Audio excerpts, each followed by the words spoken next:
My husband gambled away our savings, and I used his secret crypto stash to buy my dream home.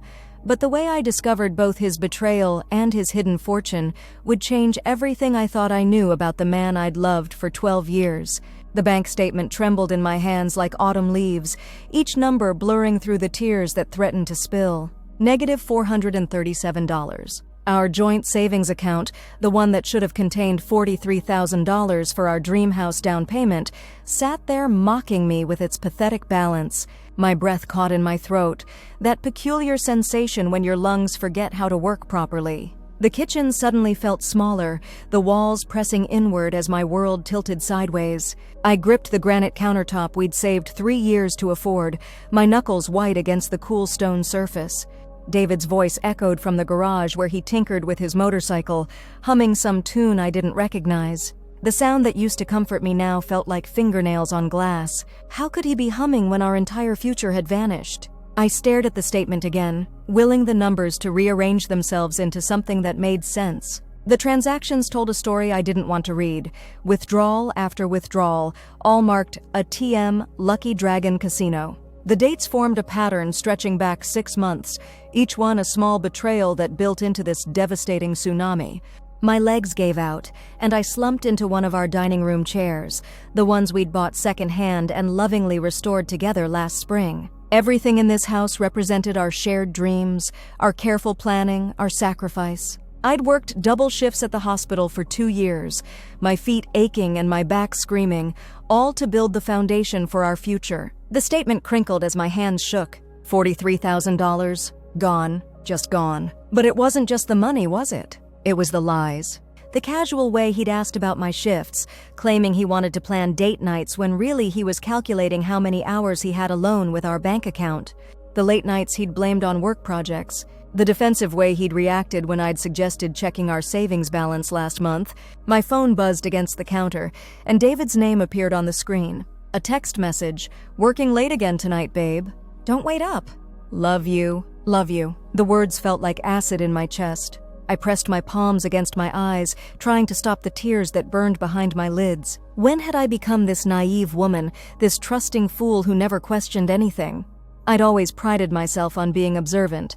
It was part of being a good nurse, yet I'd missed every single sign that my husband was systematically destroying our life. The garage door rumbled open, and David's motorcycle roared to life. Through the kitchen window, I watched him back out of the driveway, his black helmet reflecting the late afternoon sun. He looked so normal, so everyday, like he wasn't carrying the weight of our ruined dreams on his shoulders. After his taillights disappeared around the corner, I sat in the silence of our kitchen, surrounded by the remnants of the life we'd built together. The coffee maker we'd received as a wedding gift. The herb garden I'd planted in mason jars along the windowsill. The mortgage papers tucked neatly in our filing cabinet, marking our commitment to this house, this neighborhood, this shared vision of our future. All of it now felt like elaborate set pieces in a play where I'd been the only one who didn't know the script. I found myself moving through the house like a ghost, seeing everything with new eyes. The living room where we'd planned our dream home renovation, spreading house listing printouts across the coffee table like treasure maps. The spare bedroom we'd agreed would be perfect for a nursery someday. The back porch where David had proposed 3 years ago, promising we'd build something beautiful together. Lies. All of it built on lies. My chest felt hollow, scraped clean of everything I'd believed about my marriage, my husband, myself. The betrayal wasn't just financial, it was existential. Who was I if I'd been living with a stranger? What did it say about my judgment, my intelligence, my worth that I'd been so completely deceived? The house phone rang, jarring me from my spiral. David's mother's voice filled the answering machine. "Hi, kids! Just calling to see how the house hunting is going. We're so excited to help with the move next month." I laughed, a bitter sound that echoed off the walls. Next month. There would be no move next month. No dream house, no fresh start. Just this hollowed-out marriage and the ashes of everything I'd worked for. But as I sat there in the growing darkness, something else began to stir beneath the grief and shock. Something colder, sharper. Something that felt almost like curiosity. How had he hidden it so well? How had he managed to access our joint account so frequently without me noticing? And more importantly, what else had he been hiding? The thought sparked something dangerous in my chest. If David had been lying about the gambling, what other secrets was he keeping? Our finances had always been complicated. He handled the investments and retirement accounts while I managed our day-to-day expenses. I'd trusted him completely, never questioning his decisions or asking to see statements. I pulled out my laptop and logged into our bank account, my fingers moving with newfound purpose. If I was going to understand the full scope of this betrayal, I needed to see everything. No more blind trust. No more naive assumptions. What I found made my blood freeze. The gambling losses were just the beginning. David had been moving money between accounts I didn't even know existed. There were transfers to cryptocurrency exchanges, investments in stocks I'd never heard of, and payments to services with names like Digital Asset Management and Blockchain Consulting Solutions. My husband hadn't just been gambling away our future, he'd been living an entirely separate financial life. I spent the next 3 hours diving deeper into his digital footprint, following trails of bank statements and credit card bills like breadcrumbs through a dark forest. Each discovery felt like another punch to the gut, but I couldn't stop. I needed to know everything. The crypto exchanges were the most revealing. David had been trading digital currencies for over 2 years, using money from accounts he'd hidden from me. The transaction history showed a pattern of risky investments, massive losses, and desperate attempts to recover his losses through even riskier bets. But then I found something that made my heart stop entirely. One particular cryptocurrency wallet showed a balance that made me blink several times to make sure I was reading the numbers correctly. Bitcoin, Ethereum, and something called Solana, together worth nearly $230,000. I stared at the screen until my eyes burned. $230,000, hidden in digital currencies while he'd convinced me we were struggling to save $43,000 for a house down payment. The betrayal felt complete now, devastating in its scope. He hadn't just gambled away our savings. He'd been hoarding a fortune while watching me work myself to exhaustion. While I'd eaten lunch from vending machines to save money for our future, he'd been sitting on enough cryptocurrency to buy our dream house outright. My hands moved across the keyboard with steady precision, screenshotting everything, saving documents, creating a digital paper trail of his deception. This wasn't just hurt anymore, this was evidence. As I worked, my mind began to shift into a mode I recognized from my nursing training: crisis management. When a patient was coding, you didn't have time for emotions or panic. You assessed the situation, gathered information, and acted with cold precision. David had taught me something valuable tonight, though he didn't know it yet. He'd shown me that the person you trust most can be your greatest enemy. He'd demonstrated that loyalty and honesty were optional in his world. Fine, I could learn to speak his language. I closed the laptop and sat in the darkness of our living room, feeling something new settle into my bones. Not just anger, though that was there, burning, steady, and bright. Not just hurt, though that threatened to drown me every time I let my guard down. This was something colder, more focused. This was the feeling of a woman who'd just realized she'd been playing by rules that didn't exist. David thought he was the only one capable of secrets. He thought I was the naive little wife who'd never question his stories or dig deeper into his lies. He'd built his entire deception on the assumption that I'd remain blind, trusting, and grateful for whatever scraps of truth he chose to share. He was about to learn how wrong he'd been. I spent the following week moving through our daily routine like an actress playing a role. Good morning kisses, casual conversation about work, questions about his late nights that I already knew the answers to. But underneath the performance, I was planning. Every spare moment was spent researching cryptocurrency, learning about digital wallets, understanding blockchain technology.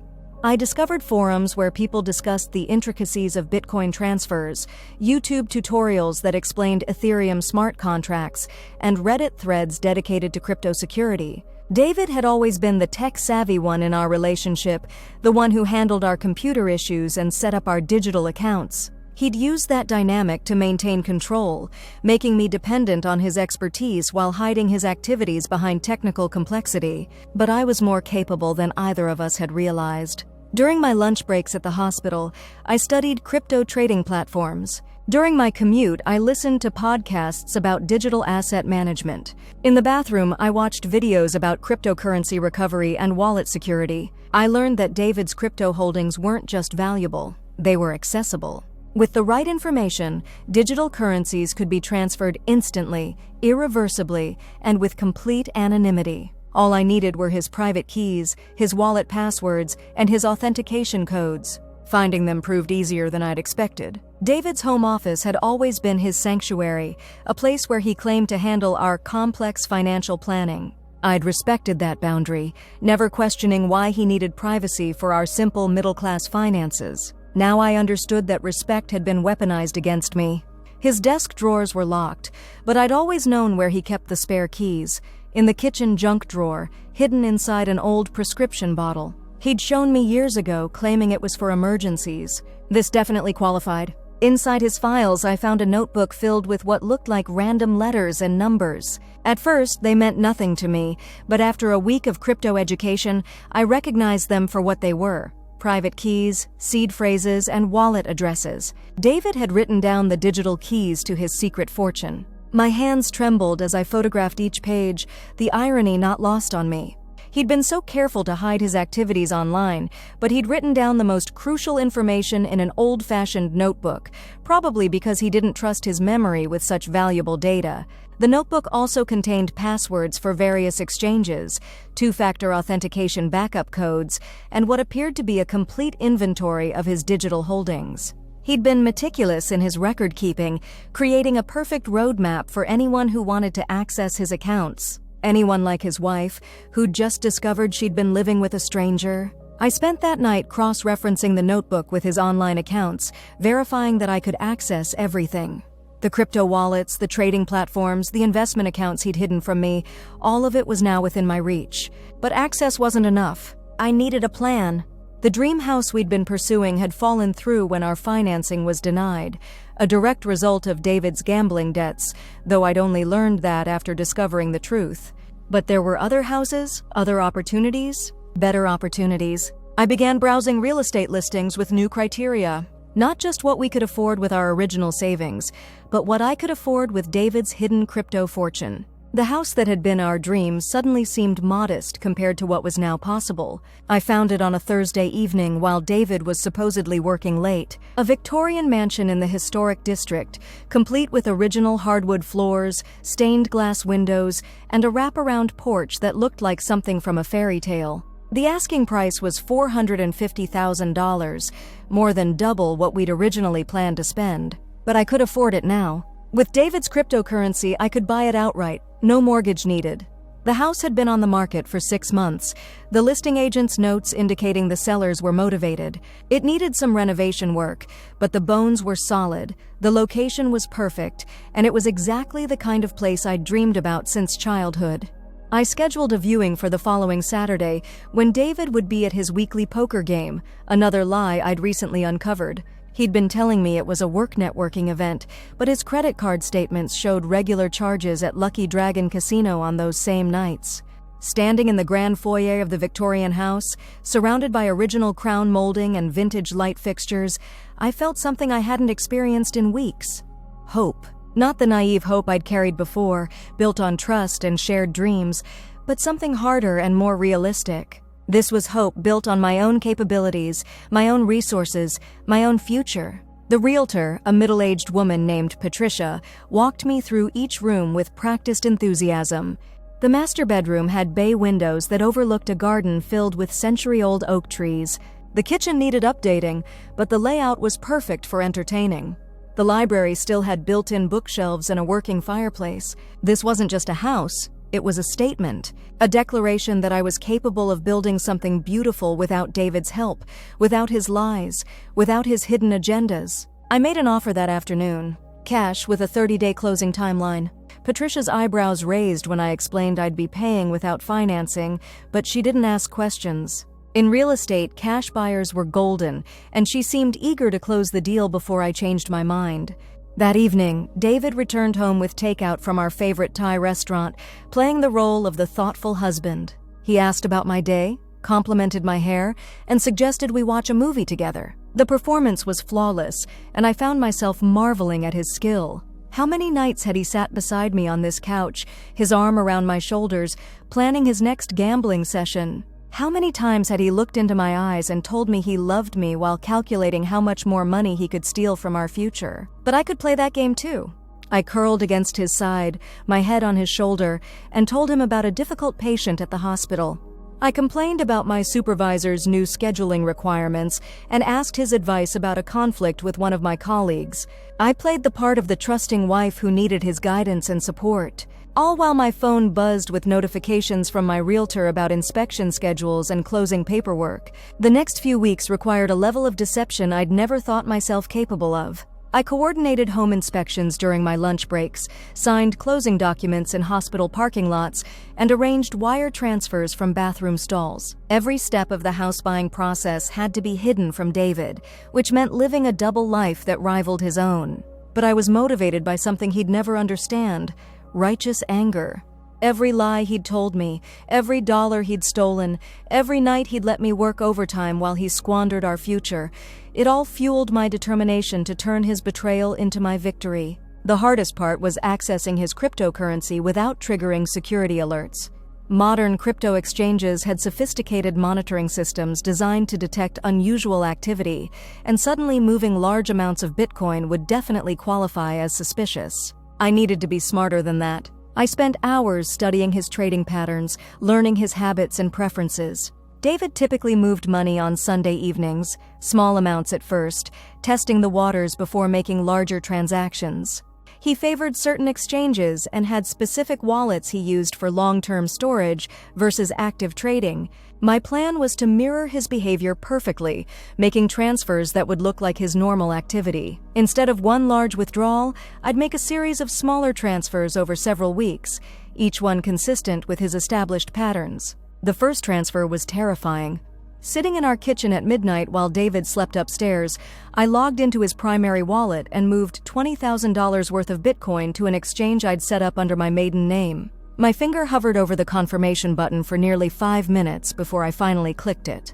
The transaction completed in seconds, irreversible and untraceable. $20,000 of David's hidden fortune was now under my control. I waited 3 days before making the second transfer, my nerves stretched tight with the fear of discovery. But David showed no signs of noticing anything unusual. He went to work, came home for dinner, and spent his evenings playing video games or watching television. Either he wasn't monitoring his accounts closely, or my transfers were small enough to escape his attention. By the end of the month, I'd moved nearly $200,000 from David's various crypto wallets to accounts he couldn't access. The money that should have been ours all along was finally under my control, ready to fund the future he'd stolen from me. The closing on the Victorian house was scheduled for a Friday morning. I'd arranged to take a personal day from the hospital, telling David I was using the time to catch up on errands and maybe meet my sister for lunch. Another lie in the elaborate web we'd both been weaving. Sitting in the title company's conference room, surrounded by stacks of paperwork and official-looking documents, I felt a strange mixture of terror and exhilaration. This was really happening. I was really buying a house without David's knowledge, using money he'd hidden from me for years. The wire transfer went through without complications. $450,000 moved from my account to the seller's, officially making me the owner of a piece of the American dream that David had nearly destroyed. Patricia handed me the keys with a smile, but I could see the curiosity in her eyes. She probably wondered about my situation, why a woman would buy such an expensive house alone, why I'd insisted on keeping the purchase completely confidential, why I'd seemed so emotional during the final walkthrough. Let her wonder. The truth was more complicated than she could possibly imagine. I drove to my new house, my house, and sat in the car for several minutes, staring at the wraparound porch and the stained glass windows that now belonged to me. The afternoon sun filtered through the oak trees, casting dancing shadows across the lawn that would need attention, but was entirely mine to tend. This wasn't how I'd imagined buying my dream home. In my original fantasies, David and I would have walked through these rooms together, planning our future and celebrating our achievement. We would have chosen paint colors together, discussed furniture placement, and dreamed about hosting dinner parties for friends and family. Instead, I walked through the empty rooms alone, my footsteps echoing off hardwood floors that had witnessed more than a century of other people's dreams.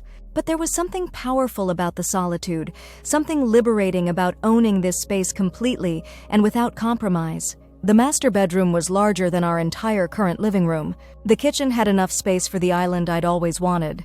The library would be perfect for the reading nook I'd imagined since childhood. Every room represented a possibility that was entirely mine to explore. I spent 2 hours walking through the house, taking pictures and making mental notes about renovations and decorating ideas. For the first time in months, I felt genuinely excited about the future.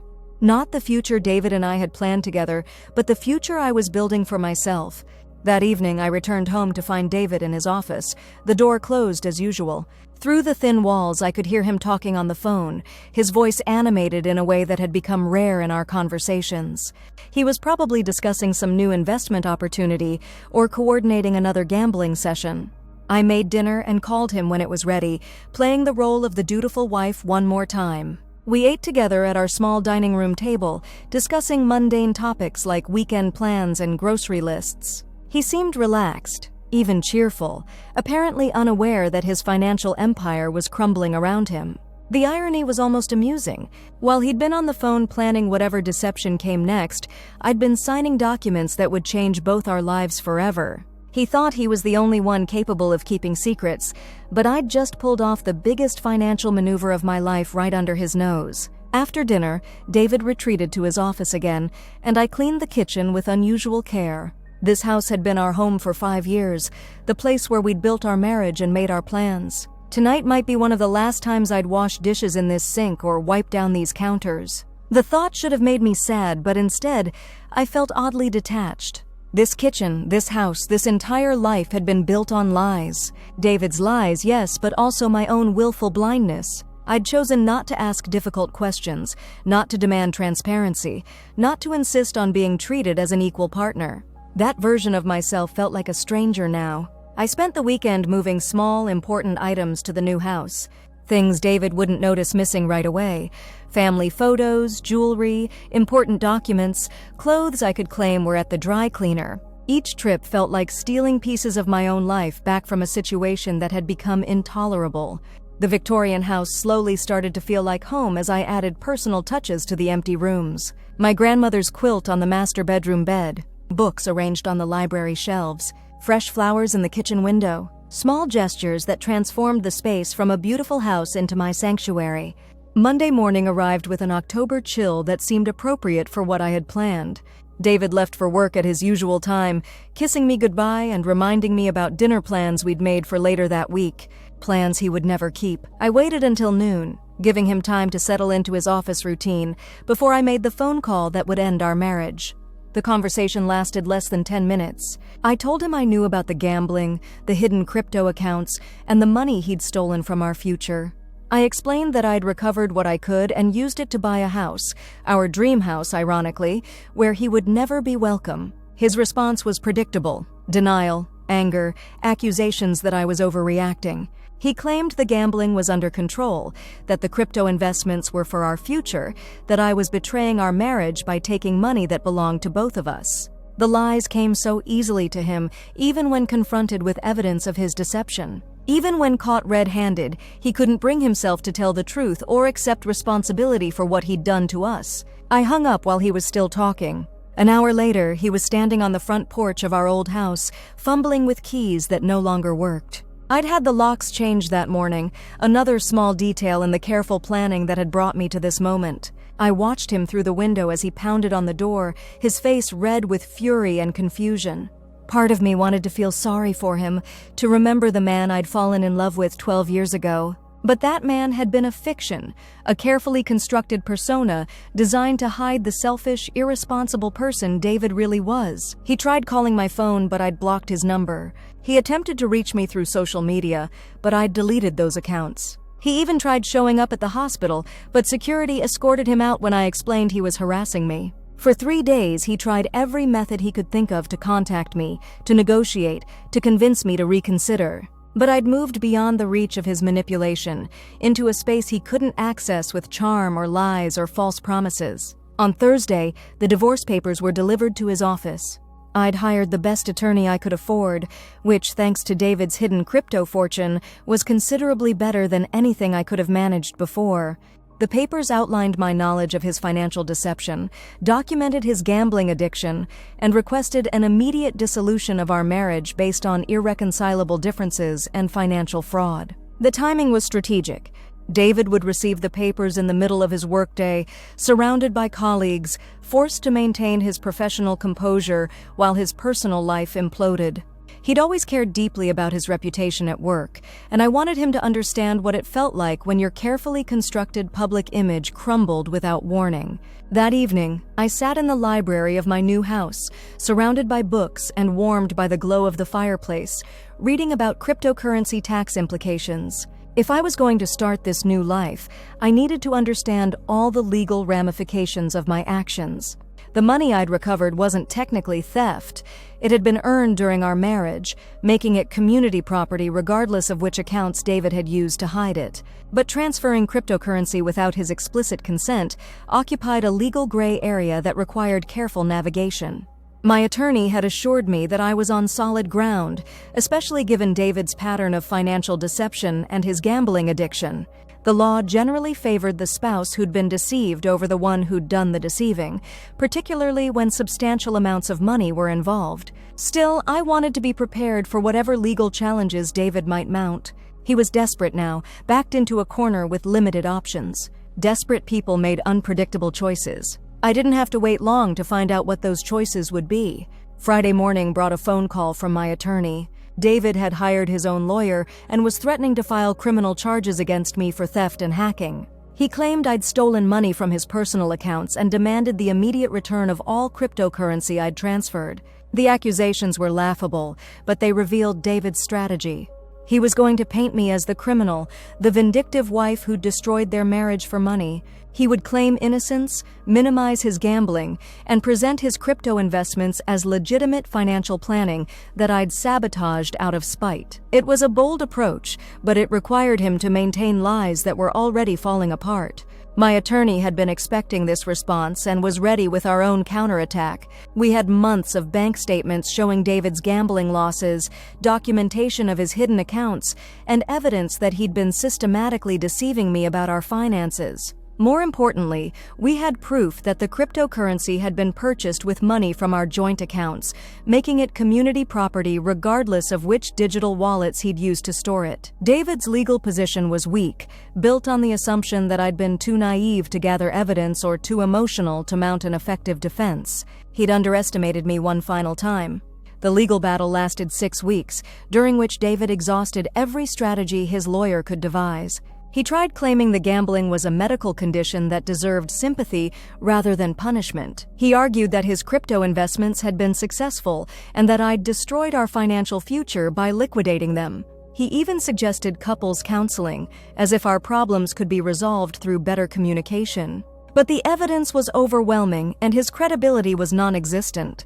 Judge after judge saw through his manipulations, recognizing him for what he truly was, a compulsive gambler who'd betrayed his wife's trust and hidden assets to fund his addiction. The final divorce decree awarded me everything I'd taken, plus additional compensation for the emotional distress his deception had caused. David was ordered to pay my legal fees and forbidden from contacting me except through our attorneys. He left the courthouse that day looking older than his 42 years, his shoulders slumped with the weight of consequences he'd never expected to face. I felt no satisfaction watching him walk away, but I felt no regret either. He'd chosen this path when he'd made his first bet with our future. I chose a different path. The Victorian house required months of renovation work, but I threw myself into the project with enthusiasm I hadn't felt in years. Every room represented a decision that was entirely mine to make. Paint colors, furniture styles, decorative touches that reflected my personality rather than compromises between two different visions. The kitchen renovation was particularly satisfying. I installed the island I'd always wanted, chose backsplash tiles in colors David would have hated, and created a breakfast nook where I could drink coffee while watching the sunrise through stained glass windows. The master bedroom became a sanctuary of soft blues and creams, furnished with antiques I'd been afraid to buy when I was worried about money. The library evolved into my favorite room, filled with comfortable reading chairs and lined with books I'd been collecting for years. But the most meaningful change was the front porch, where I installed a swing that faced the garden. On quiet evenings, I'd sit there with a glass of wine, watching the sunset filter through the oak trees and feeling grateful for the strength I'd discovered within myself. Friends and family had been supportive throughout the divorce, though some struggled to understand how I'd managed to afford such an expensive house. I'd been careful with my explanations, describing the settlement as more generous than expected without going into details about the cryptocurrency recovery. Most people seemed to assume David had been hiding more traditional assets, savings accounts, investments, maybe even a secret inheritance. It was easier to let them believe that than to explain the complex world of digital currencies and blockchain technology that had provided my salvation. My sister visited often during those first months, helping with decorating decisions and providing emotional support when the weight of everything threatened to overwhelm me. She'd never liked David, though she'd been too polite to say so directly. Now she felt free to express her relief that I'd escaped what she called a marriage built on quicksand. She wasn't wrong. Looking back, I could see signs of David's deception stretching back years. The defensive reactions when I'd asked about our finances, the way he'd discouraged me from learning about investments, the times he'd distracted me with romantic gestures when I'd started asking too many questions. He'd been managing my curiosity as carefully as he'd managed our bank accounts, keeping me just informed enough to feel included while hiding the activities that mattered most. But I'd learned to trust my instincts now, to ask difficult questions and demand honest answers. The woman who'd accepted David's explanations without investigation was gone, replaced by someone who verified everything and trusted cautiously. It was a harder way to live, perhaps, but it was honest. 6 months after the divorce was finalized, I received an unexpected piece of mail, a postcard from Las Vegas with David's handwriting on the back. He'd written just 3 sentences. "I'm sorry for everything. You deserved better than what I gave you. I hope you're happy." The apology surprised me, though I wasn't sure if it represented genuine remorse or just another manipulation. David had always been skilled at saying what people wanted to hear, and he might have been hoping for forgiveness or reconciliation. But I felt nothing reading his words. No anger, no sadness, no temptation to respond. He'd become a stranger to me, a character from a story I'd finished reading. Whatever pain or regret he was experiencing now was his to carry alone. I kept the postcard for a few days, uncertain what to do with it before finally throwing it away. Some chapters of life were meant to stay closed. The house was finally finished 8 months after I'd bought it, transformed from a beautiful but neglected mansion into something that felt completely mine. I hosted a housewarming party on a warm spring evening, filling the rooms with friends, colleagues, and family members who'd supported me through the darkest period of my life. Standing in my renovated kitchen, surrounded by people I loved and trusted, I felt a contentment I'd never experienced before. Not the desperate happiness I'd chased during my marriage, always trying to ignore the underlying problems, but something deeper and more sustainable. This was satisfaction built on truth rather than illusion, on my own capabilities rather than dependence on someone else's promises.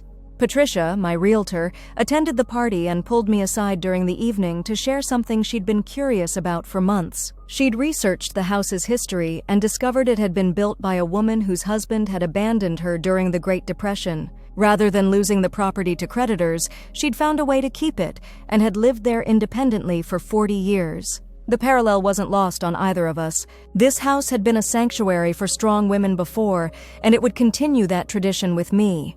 As the party wound down and guests began to leave, I walked through the rooms one more time, appreciating the way the evening light played across the walls I'd chosen, the furniture I'd selected, the art I'd hung. Every detail reflected decisions I'd made without consultation or compromise. It wasn't the life I'd planned when I'd married David 12 years ago, but it was better than anything I could have imagined back then. I'd learned I was capable of surviving betrayal, of building something beautiful from the ashes of deception, of creating happiness that didn't depend on anyone else's honesty or commitment. The woman who'd cried over that bank statement felt like someone I'd known long ago, someone I remembered with compassion, but couldn't quite relate to anymore. She'd been broken by David's betrayal, but that breaking had been necessary to build someone stronger. Now, sitting on my front porch swing as the last traces of sunset faded behind the oak trees, I reflected on the strange journey that had brought me here. David's gambling addiction had destroyed our marriage, but his hidden cryptocurrency had given me the resources to build something better. His deception had taught me to trust my instincts, and his betrayal had shown me I was stronger than I'd ever believed. He'd meant to steal my future, but instead, he'd set me free to create one he could never have imagined. The revenge hadn't been planned or calculated. It had simply been the natural consequence of his own choices coming back to claim him. I'd used his secret crypto stash to buy my dream home, but more than that, I'd used his betrayal to discover my own power. The house was beautiful, but the real treasure was the knowledge that I could survive anything, build anything, become anything I chose to be. The Victorian mansion stood solid and graceful around me, its century-old bones promising many more years of shelter and sanctuary. But unlike the previous woman who'd found refuge here, I wasn't hiding from the world or nursing old wounds. I was building something new, something that belonged entirely to me. And that, I realized, was the sweetest victory of all.